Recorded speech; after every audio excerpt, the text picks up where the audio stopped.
The pawn shop shelf. Back in 2012, right when everyone thought retro games were junk, I stopped at this sketchy pawn shop on my walk home.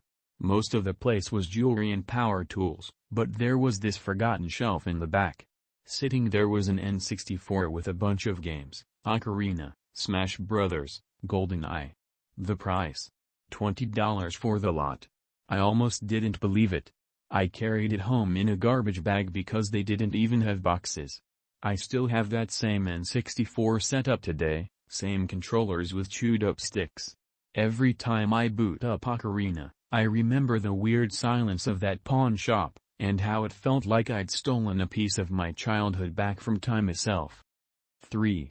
Basement time capsule. My friend's parents sold their house a few years back, and while helping him move, we found a taped-up box buried behind Christmas decorations in the basement. Inside was his older brother's SNES collection, like 30 games, all with manuals, plus the console itself. His brother had left for college in '99 and apparently never came back for it. We spent that whole weekend hooking it up in his empty bedroom, drinking cheap soda, and playing NBA Jam until our eyes hurt. I remember sitting there, surrounded by moving boxes, knowing the house would be empty by Monday, but that weekend felt suspended in time. Every time I see a gray SNES cartridge now, I think of that last throb before adulthood hit. 4. The summer of Pokémon in '99, I wasn't even allowed to have a Game Boy, so I borrowed my cousin's whenever we visited. He had Pokémon Blue and I'd play until the AA batteries literally died mid-battle. The screen would just fade on like the game was sighing.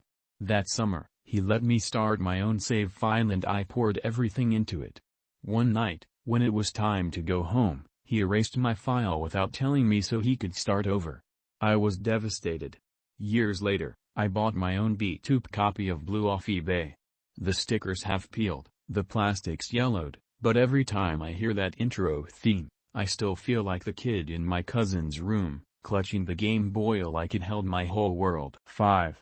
Garage sale heartbreaker. A few summers ago I went to this garage sale where a lady was selling her son's old junk.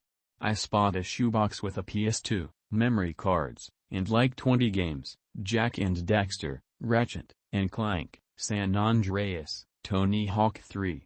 She wanted $10. I almost pulled the money out instantly, but I asked, "Are you sure?"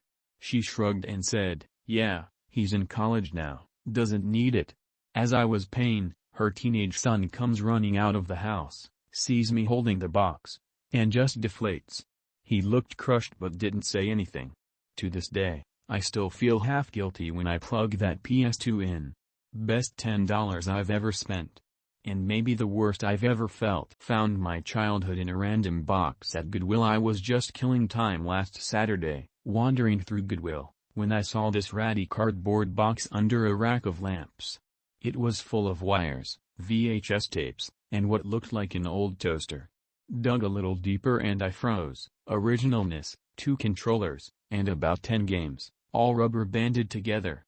Price tag said $19.99 for the whole box. I wasn't even sure it would work, but I took the gamble. Got home, cleaned it up, and after a little fiddling the red power light stayed on. First game I fired up was Mario 3, that title screen came on and I legit felt like I was 7 again, sitting cross-legged in my pajamas. It's wild how a plastic gray box can instantly transport you back in time. The day I accidentally bought half a PS2 library, so I went to a community yard sale with no expectations, mostly looking for vinyl. I ask one older guy if he has any video games. He points me to a milk crate under the table. Inside? A PS2, 2 memory cards, and at least 40 games. I'm talking heavy hitters: Metal Gear 3, Vice City, Jak and Daxter, Shadow of the Colossus. I ask what he wants and he says, "Hey, how about $20 for all of it?"